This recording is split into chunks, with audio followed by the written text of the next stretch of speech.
it's open game on what's going to happen next. Yeah, it was interesting. The guy who was there from the BLM, I believe his name was Dan Love, he actually had a sign on him that said police, but he didn't have the sign underneath it had fallen off that said state.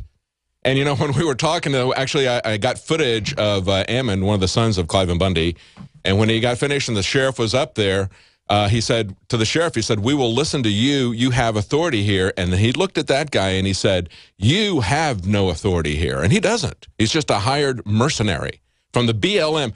This goes back to what you've been pointing out, and InfoWars has been pointing out for a long time, Paul. When you were talking about the billions of bullets and you were linking to the documents, and we were talking about how the Department of Education is even creating SWAT teams, the Weather Service is creating SWAT teams, the increasing police state that we see at every bureaucracy. And, of course, they write their own laws. They judge whether or not you're in violation of their own laws. You don't have a presumption of innocence. And then they send their militarized police force against you. You've been writing about this, and people have been pushing back about that for a long time.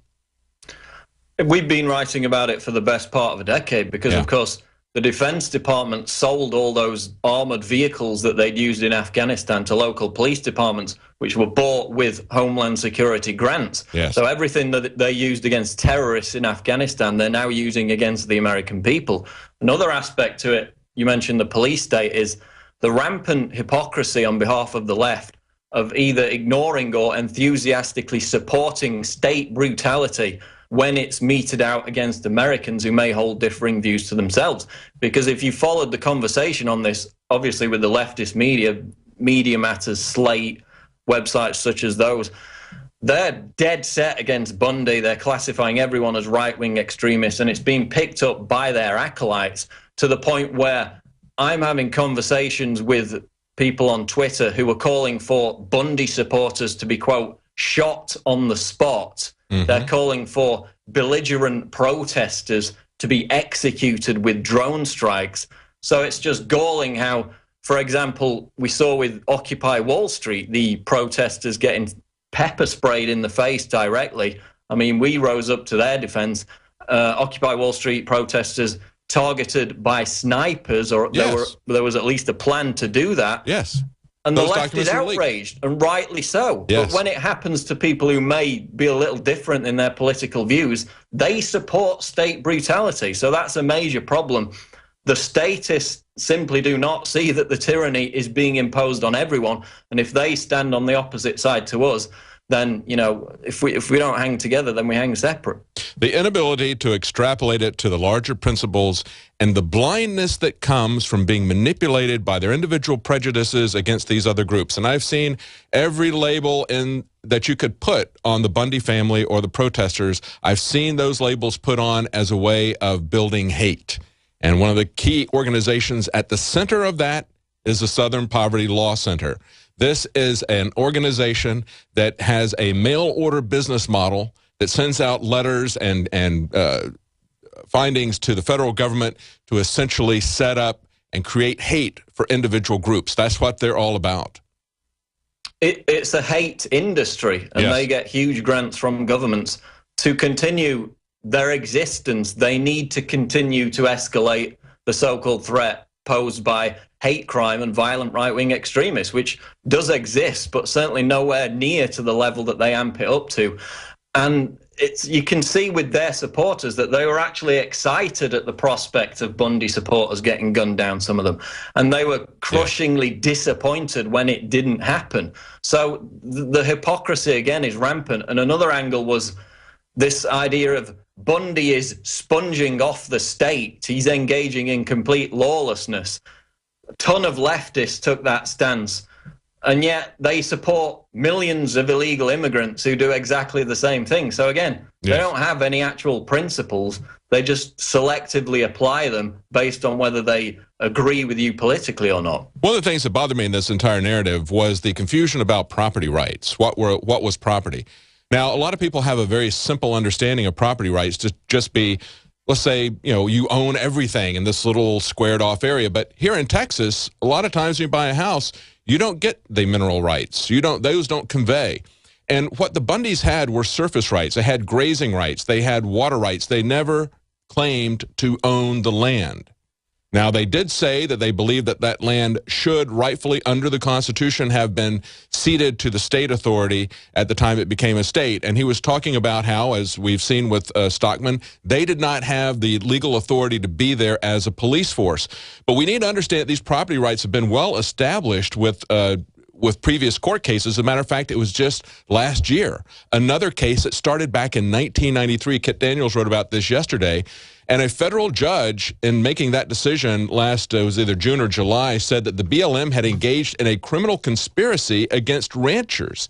Now, this all began in 1993. They tried to deny his grazing rights, his water rights, exactly the same things that were going on here in this particular place. And, you know, if you've got property rights on your home, and the federal government, and you're paying taxes to the county, and the federal government comes in at some point in time and says, you don't have those rights anymore, we're just going to take them, which is what they did with these ranchers, you're going to be facing exactly the same thing. People need to broaden their perspectives. We've got to go to break. We're going to be right back with Paul Joseph Watson. Stay tuned.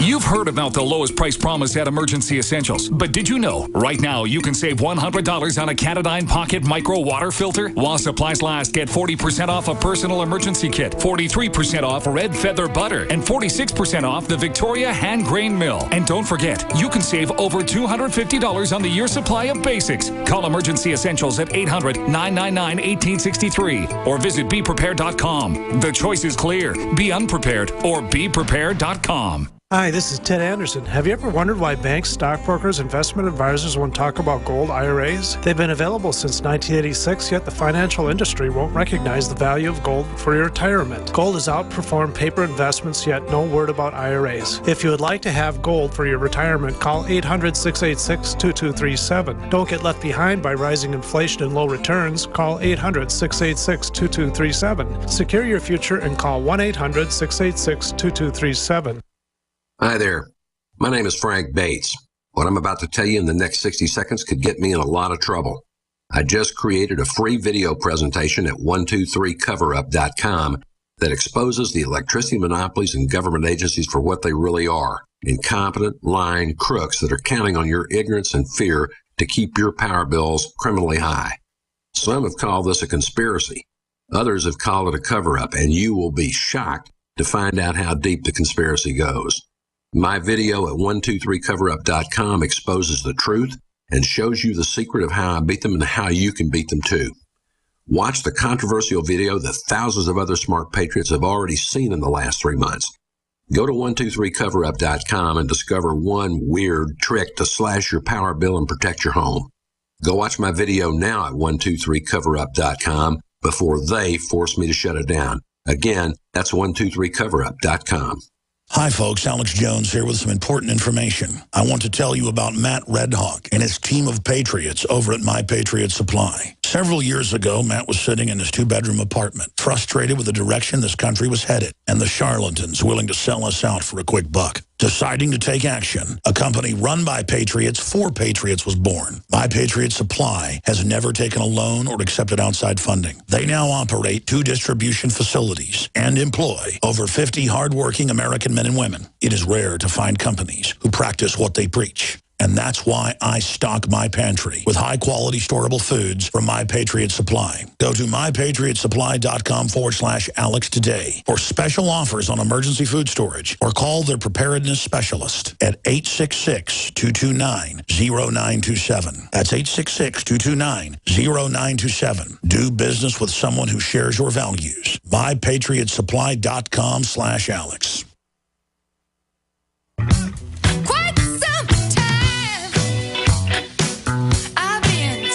Welcome back to the Alex Jones Show. I'm David Knight, and I have Paul Joseph Watson, InfoWars in England, on the phone. We've been talking about the stories that he broke yesterday about Harry Reid calling people who are leading a peaceful protest against the police state tactics and brutality that have been going on at the Nevada Ranch for quite some time. He called those peaceful protesters domestic terrorists, and he repeated that for emphasis. And we've just been talking about how the media is joining in on that narrative. We got Reuters talking about these poor federal agents who were set upon by an angry armed mob. That is not what happened. We have footage there. You can see what people are doing, even as they're calmly walking up to the gate. It has been spun by Glenn Beck to say, well, those people at the gate, they were trying to start an incident. They were going to get everybody shot. That wasn't happening. We showed you the video. We were there. I was there. Josh Owens was there. We took the video. We've put it up. It should put the critics to rest, but now they're escalating this. Now Harry Reid has picked up on Glenn Beck's narrative, and now we've got a Homeland Security advisor, Lisa Monaco. This is another story Paul wrote about, saying that any children with confrontational behavior might become terrorists. Now, Paul, they just handed me an article that showed, it was a quote, it was a very favorable article about her in the Boston Globe, and they said, unmarried and without children, Monaco is incredibly dedicated to her work, according to those who know her. Well, they may know her, but she doesn't know anything about children, does she? Well, exactly. And again, you played the Melissa Harris Perry thing just before I came on. It's about this idea that the community should watch and be suspicious of everybody's children and that the parents have no right. So it's a dual purpose propaganda tactic. They say they lament the fact that government can't watch everybody's children all the time. So now the onus is on the parents to do so. And then you see laws being passed in places like Scotland where state minders are assigned to children from birth to watch for any signs of abuse. Again, it's cradle to grave tyranny. Yes. And now they're tying it into the terrorism angle as the war on terror turns inward against the American people. The real problem they've got is the threat of a good example. That's what people like Harry Reid are scared about, because they're worried about the strength in numbers that Americans, that the liberty movement can bring to situations like the Bundy siege. You heard one of the BLM agents say, you know, you're going to have to bring 10,000 people. Well, they didn't even need 10,000 people. They probably had about 1,000, and that made the BLM back down. Well, so I'll tell you what, Paul, it must have scared them to death to see the Bundy family, because that's, you know, he's not a rich rancher, but he is rich with his family. And he's got, I think, 14 children, 40-some-odd grandchildren. They were all very calm, very steady, and very resolute about their freedom and about your freedom.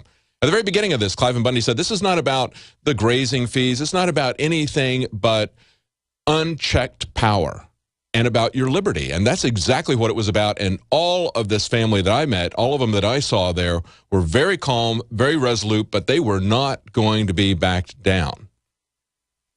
And the only people goading violence, again, amidst all these smears, are people like Harry Reid. He's the person escalating violence. I mean, Rand Paul went on Fox News last night and said, calmer heads need to prevail, which is exactly what the Bundy supporters did during that standoff. So the only violent rhetoric is coming from their side. And again, they're concerned about the fact that what they would call flash mobs, what we would call activists, were able to dispatch them on such short notice and now actually win crucial battles in the ideological war for the liberty movement. That concerns them greatly. And now we've got economists predicting that 2014, 2015, we're going to see increasing civil unrest in America. And they're concerned about a form of the American spring that's rising in the United States. So that's why they're trying to send a message that this will not be tolerated by labeling anyone that engages in it as Paul, domestic terrorists. We got to go to break. Can you hang on and do the next segment with us, a short 5-minute segment? Sure. All right, we're going to be right back. The InfoWar right now is about seizing the initiative and not letting them divide us into competing groups to understand the broader principles involved. We'll be right back. Thank you for listening to GCN. Visit GCNlive.com today. This is Alex Jones for InfoWarsLife.com. The latest in preparedness is now here. An electrically stabilized colloidal silver solution that can be added to both your home cabinet and preparedness pack alike. Concentrated to 30 parts per million in what has been dubbed the survival silver solution. The new InfoWars Life Silver Bullet Colloidal Silver is the answer for you and your family. And it's entirely free of toxic artificial additives that are loaded into many products. The InfoWars Life Silver Bullet Silver is so powerful that it is concentrated into a 2-ounce bottle and is not recommended for extended continual use. This is not a low-grade formula. We are working with one of the top laboratory manufacturers in the United States to bring you the best form of colloidal silver using electrical processes within a base of deionized water for your preparedness storage. For your home kitchen, purchase your bottle of InfoWarsLife.com Silver Bullet Colloidal Silver today and find other amazing supplements at InfoWarsLife.com.